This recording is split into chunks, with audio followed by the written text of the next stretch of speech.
Lloyd, great to be back in the studio today. We've got a fabulous guest on today. We got Cherie Barber. She's the Renovator Queen. I'd like to welcome her to the studio. Good morning, Cherie. Welcome. Really nice to have you here. Thanks for having me, guys. Exciting to be here. And Cherie, you've got a fabulous story. You've renovated over 200 homes, started back in 2002. Can I ask, what got you into this back then? I fell into it by accident, believe it or not. So when I was 21, like a lot of people, wanted to buy my first home. I didn't have enough money to buy my first home by myself, so I bought it with my first boyfriend. So when I look back now, my first property deal was a joint venture. I just didn't know it at the time. So and I always say, to my students around the country, it's a really great way. If you have the desire, the passion to go into property, but you don't have all of the money yourself, then potentially go halvies with somebody. It makes the journey a lot easier. So in my case, it was with my boyfriend, and we were quite serious about each other. We were planning to get married, and of course at 21, that's what you think, and that never happened, and that was okay. We spent a good decade together. We saved up our deposit. Now, my first property was $212,000, and that was I was born in 1970, so that was 1991 I bought my first property. So yes, that does make me almost 55 in case you're trying to do the calculations. Yeah. And so we got in, put our deposit down back then. So I think it was about $20,000, so not a huge amount of money, but when you go halves, it was only $10,000 each. And so to get that $10,000, I worked 2 jobs. I was working at 3M at the time in just customer service department, nothing crazy. I was working at a leagues club, the keno desk. Some nights I'd be in the bar. Some nights I'd be on the Friday night function room handing out plates of prawns, just wherever they put me in the club. And I did that for about a year and a half. So that's how I saved my deposit to get my very first property. And unfortunately, actually I shouldn't even say unfortunately, I didn't get any money from my parents. Like, we grew up in a pretty basic household. I come from Penrith, so I'm officially a Westie. I'm not ashamed of that. I guess the only difference these days is that I'm just a rich Westie. Yeah, so I every dollar that I've made, I've physically made myself. I didn't get any handouts. And look, a lot of people have the same sort of story. And that's great, because you often find that the people that don't come from money have the biggest drive. If you look at, most of the world's most entrepreneurial people and the world's most successful people, most of them did not come from a privileged background. Yeah, absolutely. I was going to say, I think a lot of people who use the bank of mum and dad probably don't really understand what it's really like. So you actually really worked your way to get there, which I think is a really good story. Yeah, I had that drive in me to, I guess, leading a very basic lifestyle, and it wasn't bad, but, we never went on overseas holidays. Our holidays were Budgie Caravan Park, and that was about it. We got by on the basics. But they're fun. They're fun holidays. Yeah, they are. Yeah, they were really fun, and we just got by on bare minimum and just no frills. There was no designer clothes, there was no nice cars. It was just basic, and that was okay. And where was that property that you first bought? So that very first property was at West Pymble. So I was really excited about that. So we moved in. We were quite excited. Yeah, we got a house. Yeah. And then we realised the stuff up that we'd made. So we bought the very first property on a 6-lane highway. Didn't know what the word due diligence meant. Did no building inspection, no pest inspection. To be honest, we only had enough money to buy the house. And by the time we bought the house, we literally had $5 left in our bank account to live off, with our normal incomes coming in, which back then weren't a lot of money. We literally scraped every single dollar to buy the property, bought it, moved in, slept there the first night, and literally went, oh my God, what have we done? This house is a nightmare. The sort of house when you go to bed and you sort of pray to yourself, I just hope I'm going to make it through the night without a runaway truck running through my front window. It was like that. So we were just like, oh my gosh, it was so noisy. Just the freight trucks screaming past on that main road all night. Every night it was terrible. And we were like, after about a month, we were like, oh, we got to get out of this place. It's so bad. It's so noisy. And so we made a decision pretty quickly to get out. Now, we didn't have any money in our bank account to hire tradies. The house was okay. It was unrenovated, but it wasn't disastrous. So what we did is we just ripped up the carpet ourselves. We painted ourselves. Looking back, we painted completely the wrong colours. Like we painted all of the inside of the rooms fuchsia plum because it was a heritage style house without being heritage. And so I look back now and go, oh my God, what a disaster that paint colour scheme was, because it would have made the rooms appear smaller, but I just didn't know that back at the time. And then for the most part, we didn't update the kitchen or bathroom. We had no money for that. So literally just ripped up the carpet, painted inside. That made the property look better. For the most part, we went on a rampage with the lawnmower, set of garden clippers, and we just pulled back all the gardening, really like improved the landscaping, but superficial stuff, mowing, clipping, like anybody can do. We were just hoping to get out of that property and not lose any money. That was our goal, and we'd only just bought it, and we put that property up for sale. It sold straight away, and then we surprisingly made a profit. So we were like, oh, that's good. We actually like covered that stuff up, and we made a profit. And it wasn't a huge profit. It was only like 20 grand. But when you're 21-year-old and you're That's broke, a lot of money. That's a lot of money. back in 1991, that's a lot of money. And so we were like, all right, this is pretty good. Let's go and do this again. So this time we actually went and bought another house, this time on still a busy road, but not a 6-lane highway. It was just a thoroughfare through a suburb, 2 lanes, but it was heaven in comparison to that 6-lane highway. And then we bought an unrenovated house. And again, we weren't looking at being flippers at this stage. We were just... we really stuffed up that first property deal. Let's not make that mistake. Never buy on a 6-lane highway ever again. We'll bring it down to 2. Yes, we'll bring it down to 2. And we spent the next 8 years living in that house. As I said, we were serious about each other. Yeah. So we just spent literally every waking hour renovating that house. Again, like made lots of mistakes that I wouldn't do now, knowing what I know now.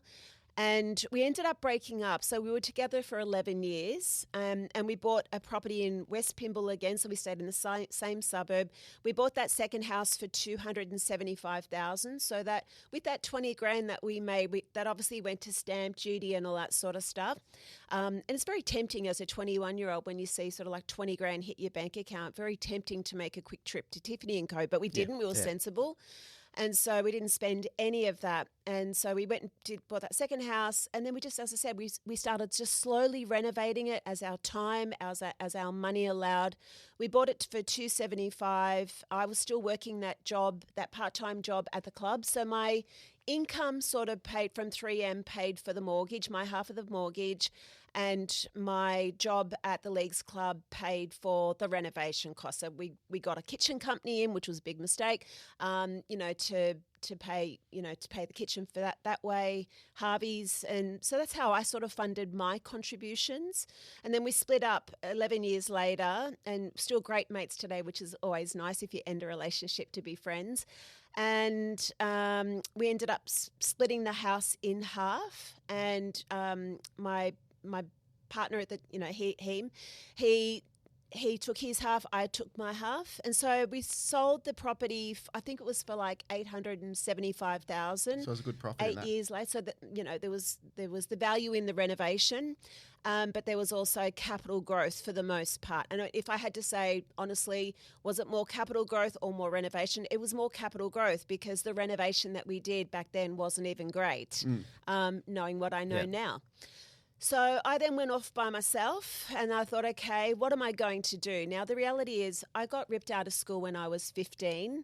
My parents got divorced, and sort of being a very basic family, my mum had always been a stay-at-home mum. She applied for jobs, couldn't get a job. And so I got ripped out of school at a very early age. I never had the fortunate luck of being able to go through to school. So in all truthfulness, I'm an uneducated person. No one can deny that, and I don't keep that a secret. When I broke up with my boyfriend after the decade, I went, okay, what am I going to do now? Like, I was unqualified. I hadn't been to university. I hadn't even finished my high school certificate. And so I went, okay, I can maybe try and kickstart my career. I maybe can go to university, or maybe I can go back to school. I thought about going back to school and finishing off, at least my high school certificate. And I decided, you know what, I'm just going to continue on with renovating. I was intrigued by property. I'd made some really good gains from it. So in all truthfulness, I felt like at the age of 30, it was the only thing I knew how to do. In all truthfulness, my property journey started by accident, by just buying a terrible property. I didn't know at that time it would become my life's work. So at the age of 30, I went and thought, okay, I'm going to do this renovating thing a little bit more seriously. I was quite ahead of my time. Before shows like The Block were even on TV, I was out renovating. And to be honest, I was actually one of the very first people in Australia who started filming renovation videos just on my phone and posting them on YouTube. And I look back on those original videos, I cringe because I look so terrible. Like I was just no hair, no makeup, nothing. So when I was 30, I thought, okay, I'm going to do this renovating thing a little bit seriously. And this time I was very structured with how I bought my renovation. I looked at a property in inner west of Sydney in a suburb called Rozelle, so about 5 k's out from Sydney CBD.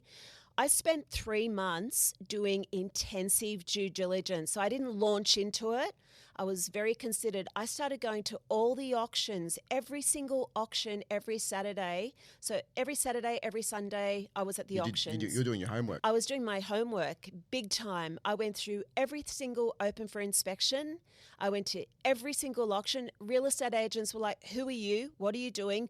Are you knocking off stuff? Like, why are you going through everybody's house? And I just said, look, I'm doing due diligence. I'm looking at buying a property in this area in a couple of months' time. So I'm doing my due diligence. And once I said that, they were like, okay, I know she's not a petty thief or anything like that, doing any weird stuff going through everybody's house. And so I did that. And it's amazing. Like when I first started that process of going through every single house, it's amazing how fast your knowledge builds on what properties are worth. So I went from knowing nothing, and then after about 2 or 3 weeks, I had a bit of an inkling what properties were worth. I say to my students, if you just do that process for 6 weeks, by the time you get to the 6-week mark, you're going to amaze yourself about how quickly you come up to speed on property values in a suburb.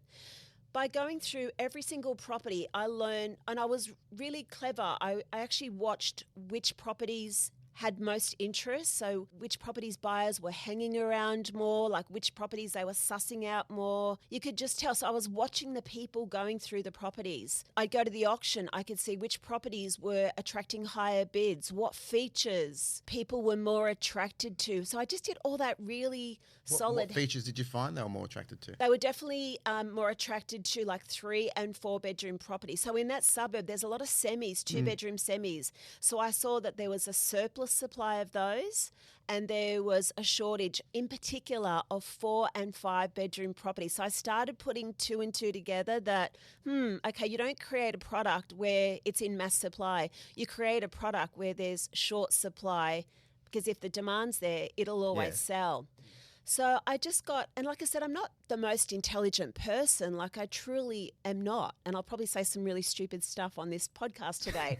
I guarantee you, just through that really basic process, I just learned so much. So by the end of the 12 weeks, so I did that consistently for 3 months. By the end of the 12 weeks, I got to the level where I didn't even need to ask the real estate agents what the properties were worth. I could guess within a 20K range what a property was worth. So during that time when you were working out what property is actually worth, did you also then investigate what you need to do to a property to lift its value and how you're going to make money on the renovation? Was that in part of your due diligence? I saw what features buyers were attracted to. I saw what styles buyers were more attracted to. So I had a bit of an inkling as to how I should renovate a property, but I certainly didn't have all of the interior design bedded down. I would be lying if I said, yep, I had that blitz. That would be a complete fabrication. But I knew that property had to be like a 4-bedroom property. I knew that, it had to be lighter colour schemes. I knew that buyers in that area loved timber floorboards as opposed to tiles or carpet. I knew some of those basic things based on what I had seen over those 12 weeks. What I did was really smart and I don't know really how I came up with this, but it is quite smart, but so simple, but yet so powerful. I literally just went to Officeworks and I bought some plastic folders, some 3-ring folders. I bought a box of plastic sleeves, one folder per suburb, like one for Balmain, one Rozelle. So I focused on initially 6 suburbs, and then I quickly worked out it was too much. I narrowed it down to 3 suburbs, all bordering suburbs. So what I did is I got a little patch of turf that I was like, okay, this is my target zone, and become an expert on this area so that I can't ever get the wool pulled over my eyes, so to speak. So what I did is I got those folders and I collected every single brochure from the real estate agents. If I went to a property in Balmain, the Balmain brochure would go in the Balmain folder and the Rozelle brochure would go in the Rozelle folder. And then I had 2 folders per suburb, one renovated and one unrenovated. So what I did is I stuck every single brochure. So if I went through an unrenovated property, it went in the unrenovated folder in that suburb. If I went through a property that had already been renovated, it went into the renovated. And then what I did is I assembled them from lowest price to highest price. I just did that naturally to keep me organised rather than having 3 million bits of paper going through. Because I was going through 20 to 30 open for inspections and auctions every single week. And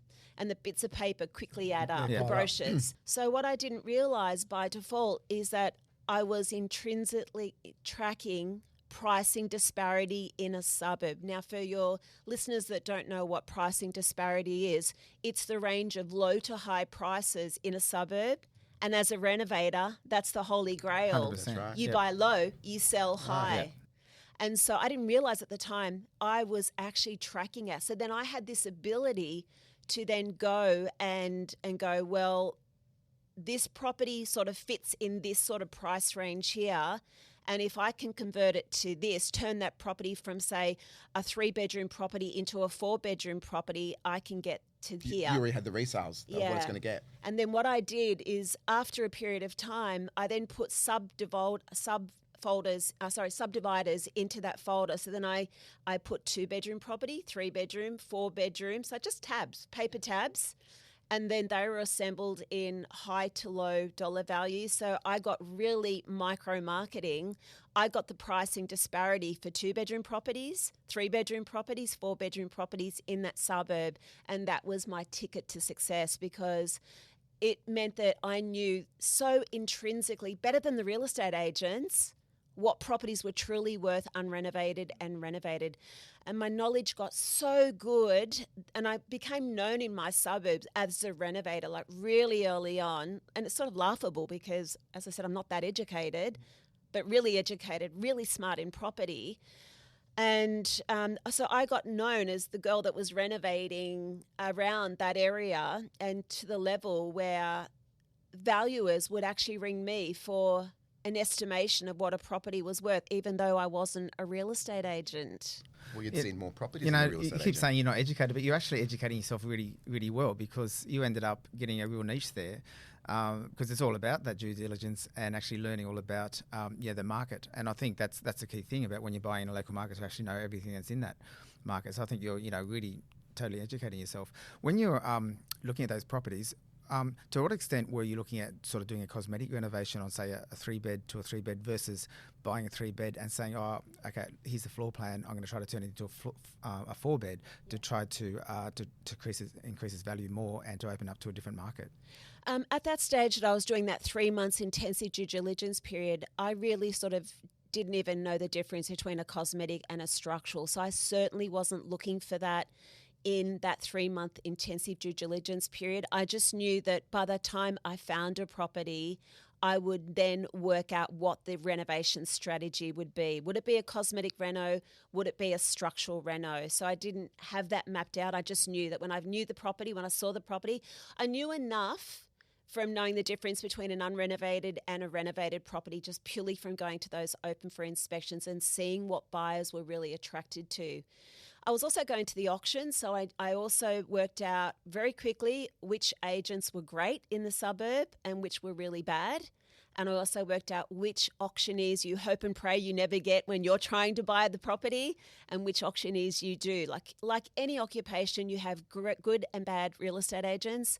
You have good and bad auctioneers. So I quickly worked out that if I'm going to be reselling this property that I'm going to buy, and I knew that I would have to resell for cash flow, to free up cash flow, I already knew which real estate agents I was going to appoint to do my job. And I based that on who got back to me from the open for inspection. It was just amazing how many real estate agents didn't call me back on a Monday morning going, oh, hi, Cherie, I noticed that you went through the property at such and such street on Saturday. Have you got any interest in the property? And I would just often say, look, no, there's no interest in that property. I am a buyer, but I'm just doing, finalising my due diligence. It's just amazing how many agents didn't actually follow up. And then which ones did and tried to engage in conversation with you. And I'm like, that's the person.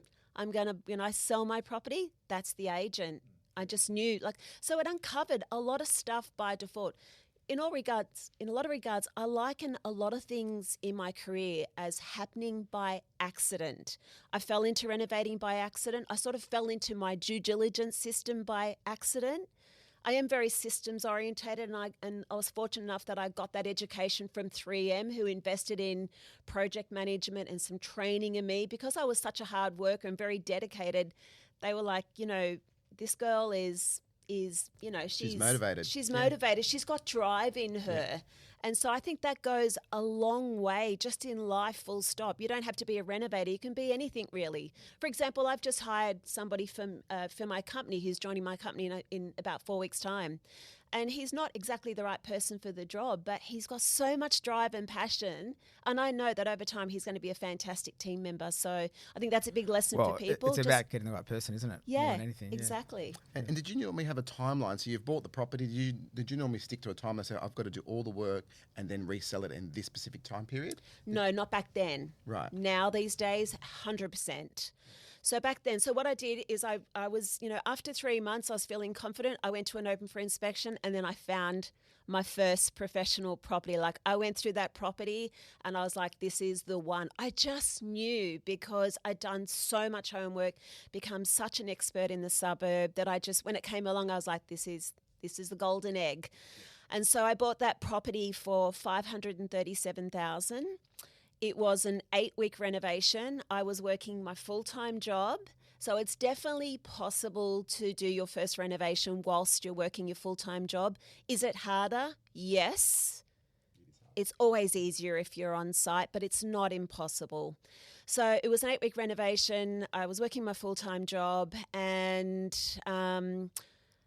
it was a cosmetic renovation for 80% of it, and a little bit of structural, and the structural was internal structural. So I certainly didn't add up or out. I sort of went into the roof cavity space and created a loft bedroom. So I took it from a 3-bedroom to a 4-bedroom property over the course of 8 weeks. Now, was it smooth sailing? No. There was a painter. I recall my painter. I didn't have any tradies, so I had to establish tradies on the first sort of project. I came to site of an evening. So what was happening was the tradies were there during the day, and then I would go to site after I finished my full-time job to check that the tradies were doing what they were supposed to be doing. I went there pretty early on, and the painter had just failed to wash the house. So there was cobwebs under the paint and just grit and dirt. And so I had to have quite some harsh words with him, and he was like, no, there's nothing wrong, you're just being picky, and I wasn't. And so got into a fight with him, and he just literally said, tough titty sort of thing. I definitely had some horror stories, but look, and I had a bit of rework, and I incurred some cost in rework, but nothing diabolical. My research told me that if I bought this property for $537,000, I could sell it for $800,000. So my goal was to spend $150,000 on it, and with all of the costs, stamp duty and resale, it was gonna owe me around $700,000 in total. So a little bit over $150,000, with stamp duty, legals, resale costs, blah blah blah.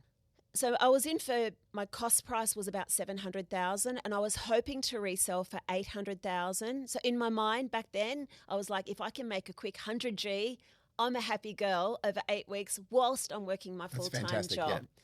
So an ambitious target, but I felt confident that I could do it. I took that property to auction, and I just thought, how can I how can I be different? And I'm actually a person that does things differently. Sometimes people think I'm a little bit strange because I do things differently, but I do think it is a little superpower of mine that I have.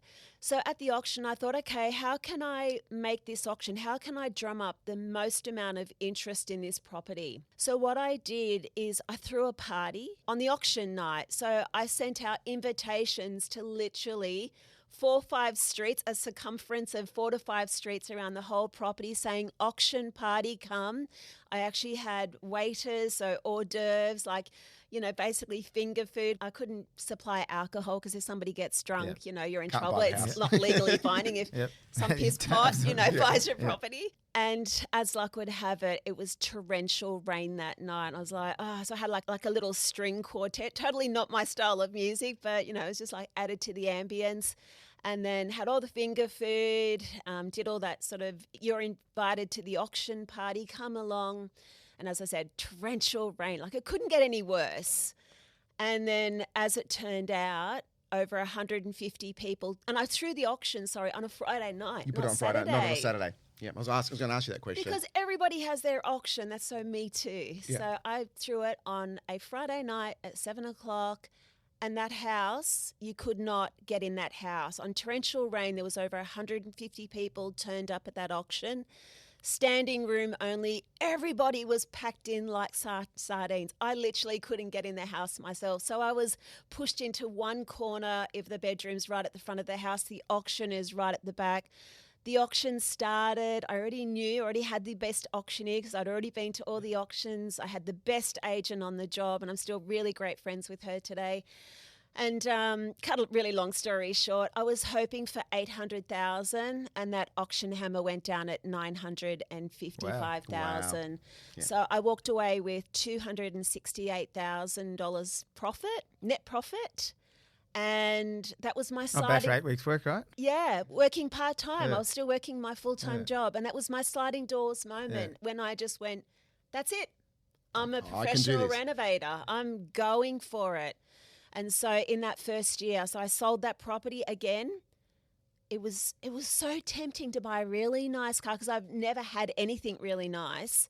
It was so tempting to go out and buy a nice car and all that sort of stuff. I didn't. I was really, I don't know why I was so sensible back then, but, I was 30 years of age, but I didn't spend a cent of it. Maybe because of my upbringing, I'm not frivolous with money, and still to this day, I'm not frivolous with my money. I still think about buying a $200 pair of jeans. I could, you can see me dressed now. I'm just dressed like a normal chick. I'm not decked out in designer gear or anything like that. It's just not me. So I understand how hard it is to make a dollar, and I value money. And so I poured all of that money back into project number 2, didn't spend. And so I just snowballed it. And then in my very first year, I ended up buying 6 properties worth $6.5 million with no job. Oh, wow. I read that in one of your articles.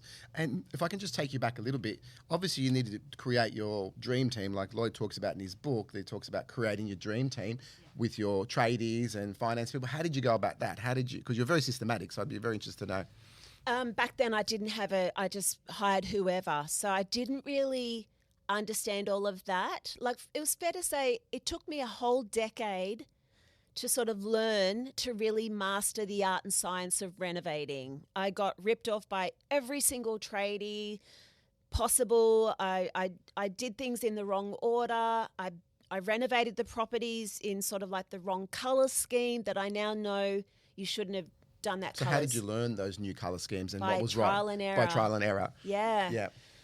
Trial and error, but I just loved it. Like, I loved renovating. I loved property. It was like the thrill of going to auction and bidding against other people. It was just like a drug, and I was addicted to it. So it was, for the first decade, it was trial and error, just making mistakes. On those colour schemes and stuff, is that something you used to speak to the agents about what was in demand for that area? Yeah, but I found that they didn't really know it either. And depending on, some agents were a little bit more cluier than others, but I don't think you should go to a real estate agent for interior design advice. So, so it was just trial and error. And then so what I did is then every mistake that I made, I documented it. And this is how I got to the level after a decade. So I started at 30, I started at 21 renovating. By 30, I became a full-time, 31, I became a full-time professional renovator, have been ever since. And then I would say by the time I got to the age of sort of like early 40s, I had really mastered the art and science of renovating for profit. And I'd sort of got a formula in place and, just became very streamlined, very systematic. So I'll give you an example.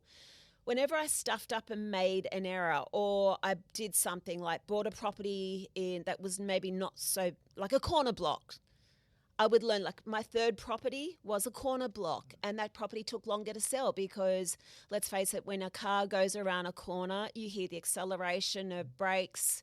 Corner block also has privacy issues in that two sides of your house are exposed to a corner. And a lot of buyers don't like corner blocks. Some people really love them, some don't. And so I have a general rule that I will not buy a corner block now. So I just learnt those sorts of things. And what I did is besides my due diligence system, I started to get a property due diligence checklist together. So because you can't just rely on your memory. And as you get older, your memory fades. And so I started to get a list of all the things that I must research on a property before I buy. And that list today has over 75 things that I always research on a property before that contract goes unconditional. And so I just learnt with lots of doing deals, speaking to agents, going to open for inspections, like solar roof panels.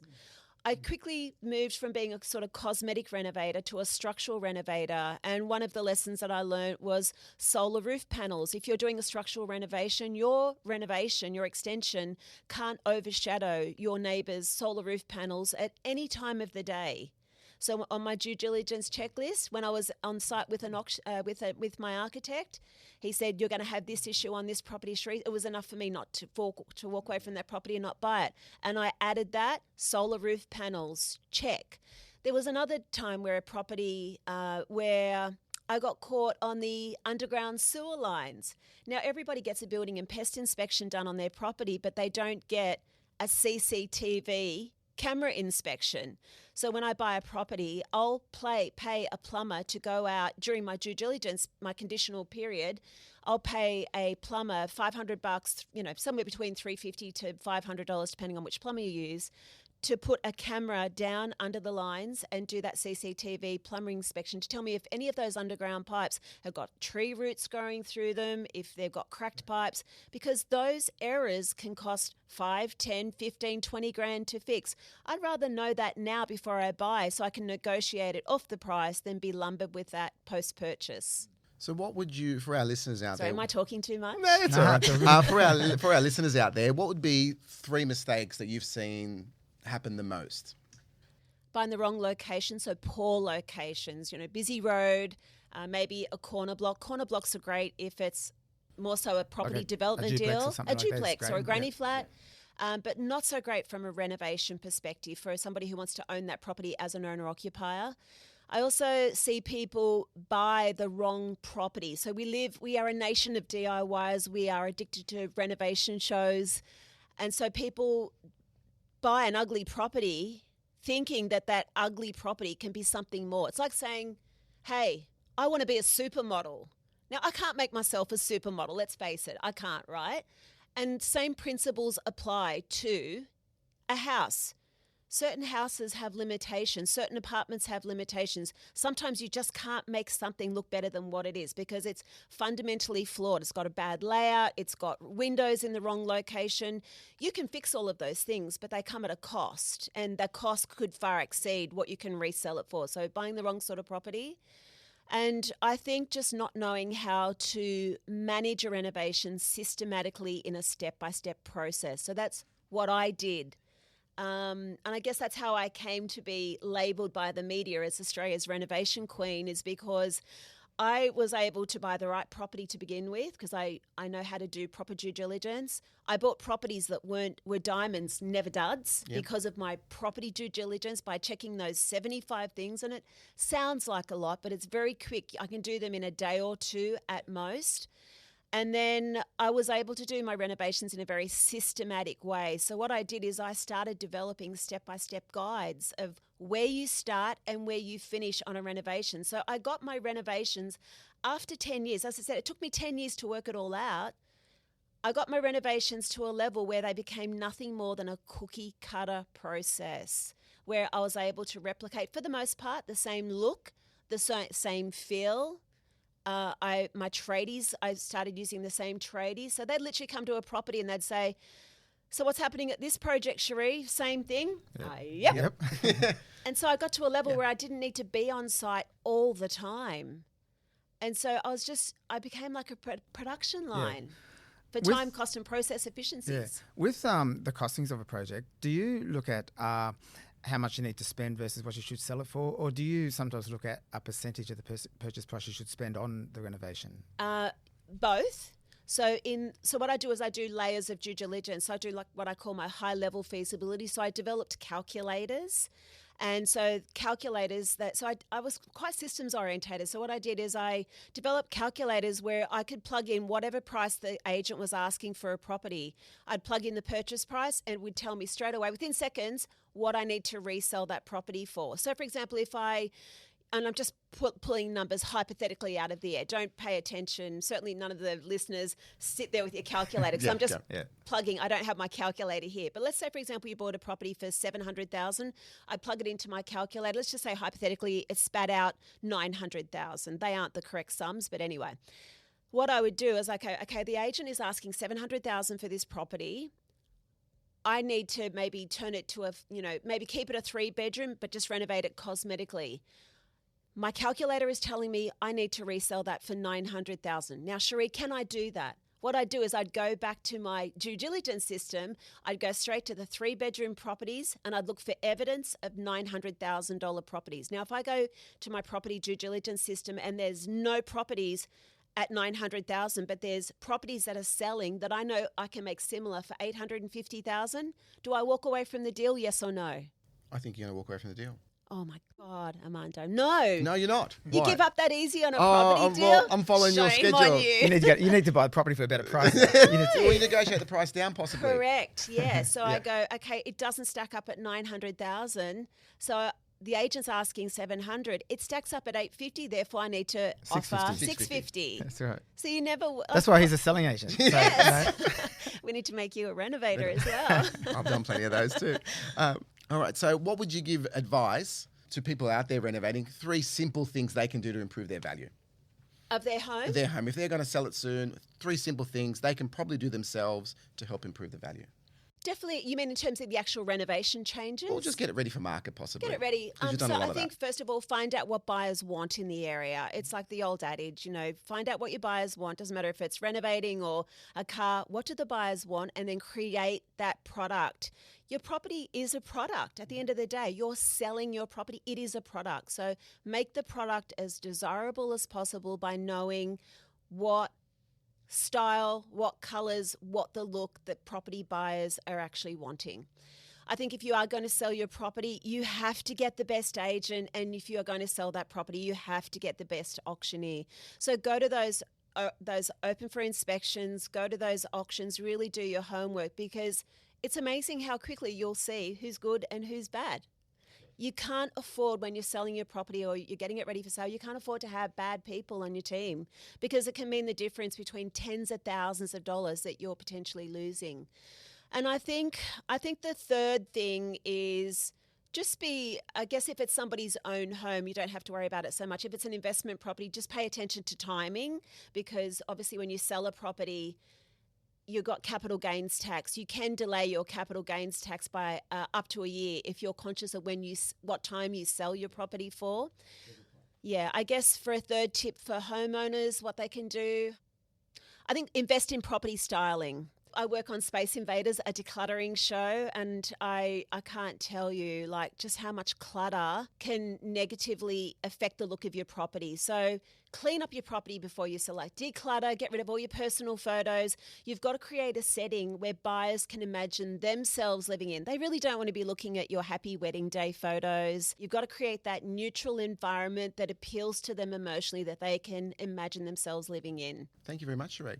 Now, on our podcast, we play a game here. Oh, do you? And it's called Ed's Deal. So Ed Cavalier came on a few episodes ago and presented Lloyd with 3 properties. So now we do it every week, and we'd like you to be involved. Okay. So we've got 3 properties there we're looking at, and we've got to work out if it's a good deal or a bad deal. From a renovation perspective? Well, renovation, if it's a good deal or bad deal, we normally put Lloyd on the spot because he's the expert. Yeah. He's got his 2 books out there. Ooh, I love this. I love the sound of this game. I'm excited. So why don't we start with the first one? Yeah. It's 1/1 Pro T Crescent Rosebery Northern Territory. Fail. Right. Don't even need to look at the brochure. All right. So the reason I picked it because it was $439,000. It was a 3-bedroom home. It's under replacement cost. It's probably less than 10 years old. It's rented for $495 a week. Lloyd, what do you think? It's a fail. Now, the reason it's a fail is I just look at the last decade from 2010 to 2020. The Northern Territory had minus 11% negative house price growth, where every other state other than Western Australia had positive growth. So you're not going to make any capital growth there. That type of property is also the wrong sort of asset to buy. So while you can get a property in Northern Territory with good yields, I think at the end of the day, we're all here to create wealth, and that's through capital growth. You're not going to get anything with that sort of property. All right, very interesting. Yes, I would agree, and I'll just top that up with absolute that particular state is a roller coaster, up down. You don't know if you're poor or rich from one moment to the next. A market there that is very unpredictable. Also, I don't invest in apartments because it is land that appreciates, not buildings. So buildings typically depreciate. And also from a renovation perspective, buying an apartment, you're not in full control. The strata body is in control. Yep. So there's a lot of limitations on an apartment. That one's a duplex, but yeah, still similar. Same thing. Strata. This one might appeal to you, Cherie. Then this one here is in Tempe. Yeah. Okay. It's an unrenovated 2-bedroom home. You can have a look at it. It's a single front with relay access. Is it for sale? Can I buy it? It is for sale. It's for sale for $150.